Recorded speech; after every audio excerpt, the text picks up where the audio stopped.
October 13th, 1972.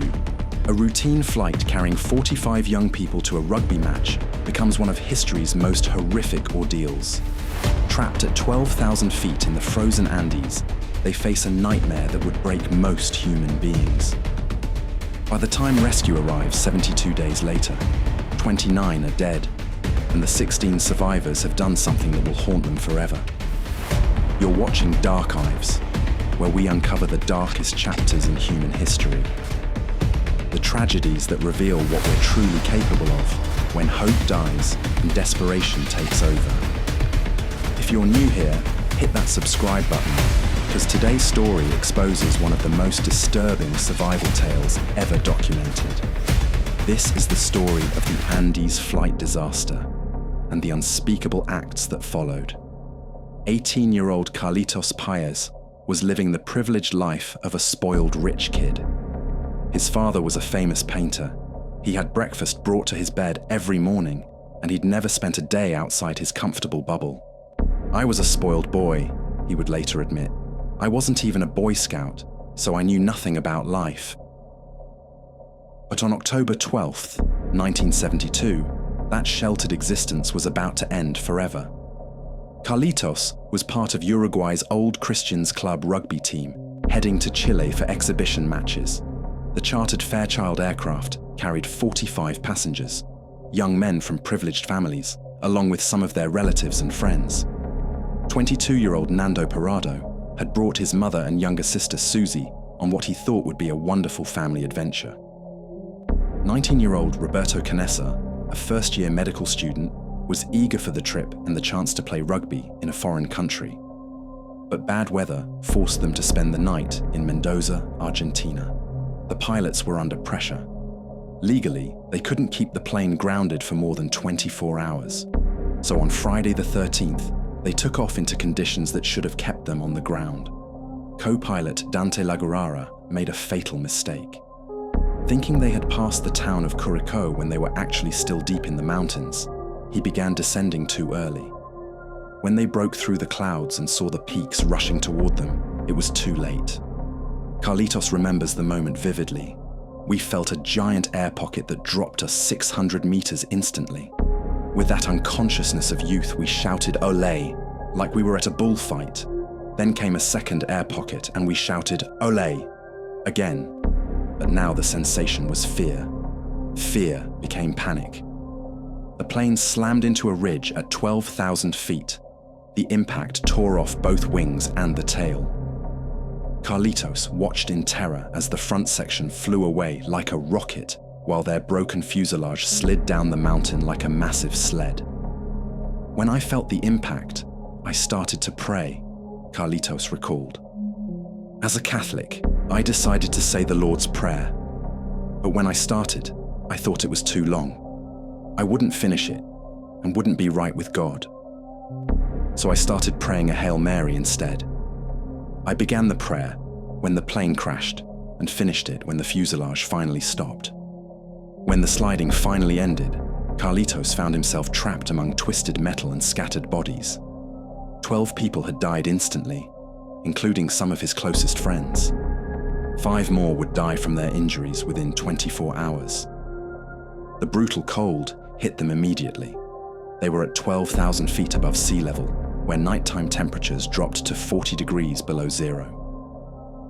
Nando Parado lay unconscious near the entrance of the fuselage.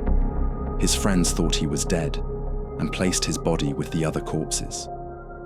But the freezing temperatures actually saved his life, preventing his brain from swelling from the skull fracture. 3 days later, he woke up to devastating news. I asked about my family, Nando remembered, and they were very blunt but tender with me. Nando, your mother is dead. Your sister is badly injured and lying on the floor. His mother had died in the crash. His sister Susie was dying slowly from internal injuries. For the next several days, Nando stayed by Susie's side, holding her, trying to keep her warm. The only thing I could do for her was to keep her warm by hugging her, he said. On the 8th day, she died peacefully in his arms. The 28 survivors faced impossible conditions. They had no food except 8 chocolate bars, some candy, 3 small jars of jam, and a packet of crackers to share among them all. There were no emergency supplies. Military aircraft didn't carry meals like commercial planes. Carlitos and the others tried everything to stay alive. They built walls from airplane seats and luggage to block the wind. They huddled together for warmth, sharing body heat to prevent freezing to death. But the thin mountain air made every breath a struggle, and they were desperately thirsty in the dry climate. The thirst at that altitude is exactly the same as what you feel in the middle of the Sahara Desert, Carlitos explained. You dehydrate much faster than at sea level.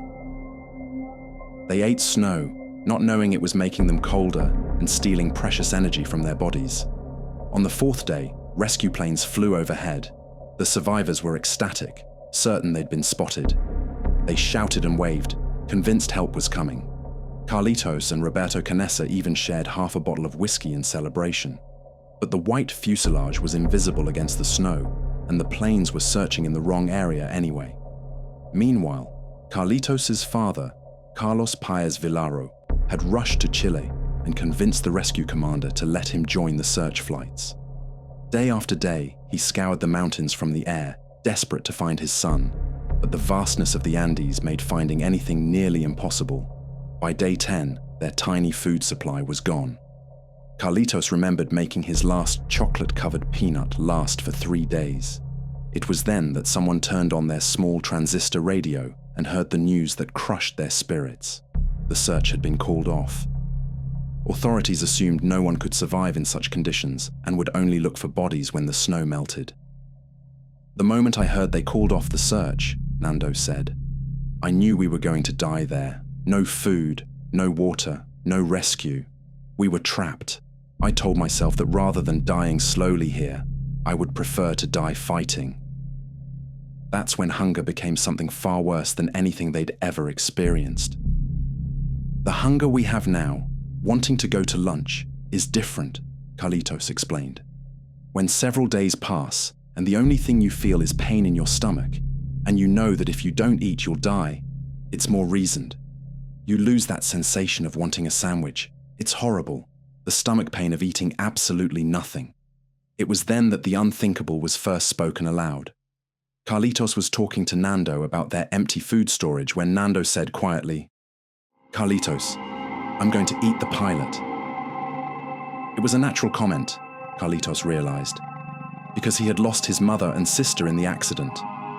Consciously or unconsciously, he blamed the pilot. It was natural reasoning that anyone would have had. And besides, the pilot was unknown to us. The others were friends. Carlitos found he'd been thinking the same thing, but hadn't dared to say it. In an act of cowardice, he went to another survivor and said, Nando is crazy. He wants to eat the pilot. But the response shocked him. Carlitos, he's not so crazy. My cousins and I already thought about it when we got the news on day 10 that they weren't looking for us anymore. Roberto Canessa, with his medical knowledge, addressed the group directly. If we want to survive, we have to do it. The only protein here is in the bodies of our friends. Some found the idea repulsive. Others struggled with moral objections, but they were dying slowly and everyone could see it. They made a solemn pact. If any of them died, their body would be available to feed the others. The medical students took on the grisly task of cutting the flesh, doing it out of sight of those who couldn't bear to watch. We did it out of necessity, survivor Antonio Vizintin later explained. It was like communion. The religious reasoning helped some cope with what they were doing, though not everyone could participate. Some, like Numa Tokati, barely ate any meat, and often threw it away when others weren't looking. Nando described the experience bluntly. Your mouth doesn't want to open because you don't want to swallow a piece of a dead person.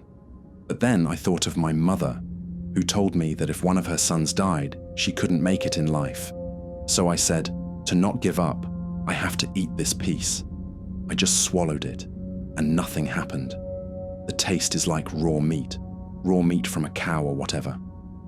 For a few weeks, this grim routine kept them alive. But on October 29th, the mountain tried to kill them again. They heard a terrifying sound, like a stampede of horses thundering down the slope. Tons of snow crashed into their shelter, burying almost everyone inside. "We came from a country where there's no snow," Carlitos said, "so we didn't know these things could happen. We were all buried except Roy Harley and me, who had our faces uncovered. We looked at each other saying, 'We're alone in the snow.'" Carlitos and Roy frantically dug out whoever they could, but 8 more people had suffocated to death, including their team captain Marcelo Perez.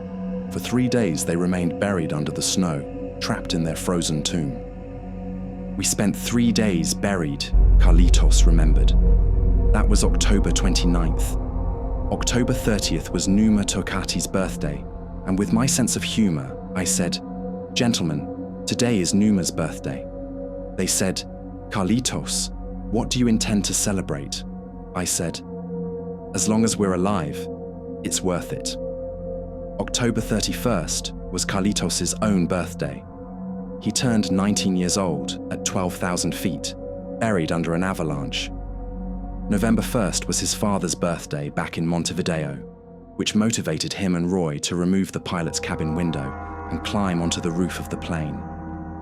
I remember it was a splendid day, but what motivated me was to go out and greet my father, to transmit his happy birthday, but above all, to transmit that I was free from that hell of snow. The avalanche changed everything. It broke up the small groups of friends and forced them all to work together as one unit focused solely on survival. They became what Carlitos called a kind of machine for living, with everyone contributing what they could to help the strongest members prepare for what they all knew had to be attempted: a trek across the mountains to find help. After failed attempts to repair the plane's radio using batteries from the tail section, it became clear that rescue would never come. Nando had become obsessed with climbing out of the mountains, convinced that salvation lay just beyond the western peaks. On December 12th, day 61 of their ordeal, Nando, Roberto, and Antonio Vizintin set out on what everyone knew might be their last hope. The others worked together to prepare them, sewing a sleeping bag from airplane insulation and giving them the best equipment they had. Before leaving, Nando made a gesture that Carlitos would never forget. Before leaving, he wanted to give a kiss to the cross of my rosary that my mother had given me, which was very important. In exchange, he gave me a shoe. He had bought a pair of shoes for his nephew in Mendoza when the plane stopped. He said, "Carlitos, I'm taking the other one, and I promise I'll come back for the pair. But if that doesn't happen, and I don't come back for the pair, meaning I die on the way, and you have to use my mother's and sister's bodies to feed yourselves, do it." Not only did Nando have the courage to go out looking for help at the cost of possibly dying, Carlitos reflected, but he also gave us unnecessary but kind authorization to feed on the most sacred thing he had, his mother and sister. That makes Nando a great man. Only a great man does something like that. The 3 men climbed for days in brutal conditions, fighting altitude sickness and exhaustion. What they thought would take 1 day took 3 just to reach the first summit. And when they got there, instead of seeing the green valleys of Chile, they found endless snow-covered peaks stretching to every horizon. After climbing that mountain, I realized everything we thought was wrong, Nando said. We weren't in the foothills. We were in the middle of a mountain chain. There was no chance of surviving, absolutely no chance. They sent Antonio back to preserve food and continued alone. For 9 more days, Nando and Roberto walked through impossible terrain, barely able to continue. "I think I was hypnotized," Nando remembered. "You don't realize how hard what you're doing is. If I had stopped to think, I would have died." Back at the crash site, Carlitos and the others waited desperately. Day 70 arrived. I remember I was hugging José Luis Inciarte, crying desperately. It was a story that wouldn't resolve. 70 days had passed. 10 days had passed since we'd lost contact with Canessa and Parado. Surely they would have died. 3 days were left until Christmas, which was an important date for us. But then something changed. I was crying inconsolably, and don't ask me why, but suddenly my head changed and I became positive. I had a kind of premonition that Parado and Canessa had reached somewhere, but I didn't dare comment on it. The next morning, Daniel Fernandez woke up and said, "Carlitos, I just dreamed that Parado and Canessa reached somewhere." They turned on the radio, and the first news they heard mentioned Uruguayan plane. Then they heard the voice of the Uruguayan ambassador saying that Fernando Parado and Roberto Canessa had been found. "Imagine what it was for us to hear those two names," Carlitos said, "because just by hearing those names, we knew it was the end of our story, the end of our struggle, the end of our pain. But above all, it was the beginning of freedom." After 9 days of walking, Nando and Roberto had finally found help. Across a river, they spotted a Chilean farmer who threw them bread and paper to write on. Nando wrote, "I come from a plane that crashed in the mountains. I'm Uruguayan. I need help. I have 14 friends wounded on the airplane." On December 22nd, helicopters finally reached the crash site. When they landed, Carlitos was ready. He'd even shaved and combed his hair with pomade, the only thing they hadn't eaten. When I saw my father, he still didn't know if my mother was alive or not. So the first moment we embraced each other, he said, "I'm so happy." But he didn't let go and asked in my ear, "Is Mommy alive?" I said no. So it was a very strange moment, happiness and sadness at the same time. 16 people survived out of 45. 29 had died in one of the most remote places on Earth. For 72 days, these young men had lived in a world where civilization's rules didn't apply. They had done things they never imagined possible, crossing lines they thought they'd never cross. The cannibalism remained secret initially, but when photos of human remains around the crash site leaked to the press, they were forced to hold a news conference. Religious leaders largely supported their actions, with Catholic Church officials declaring they had acted justifiably, and Pope Paul VI sending a telegram of absolution.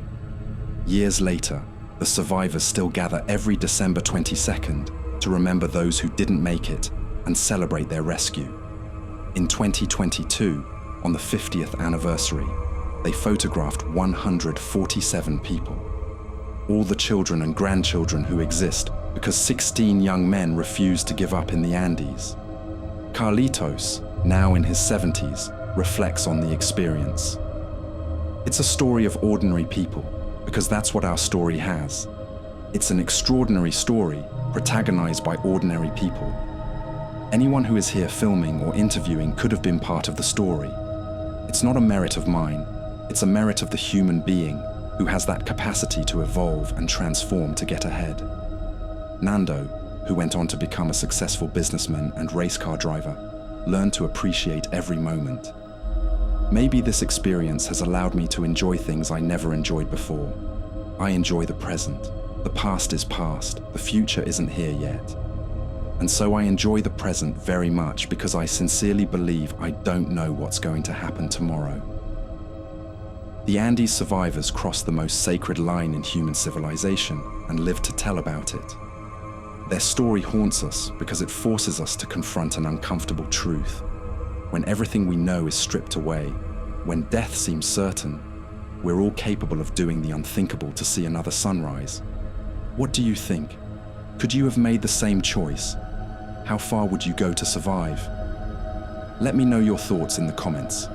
And be honest about what you'd really do, not what you think you should say. Tell me what other survival stories you'd like me to explore. If this story made you question your own limits, smash that like button and subscribe for more stories that reveal the extremes of human nature. Until next time, appreciate the civilization that keeps you from having to make such impossible choices.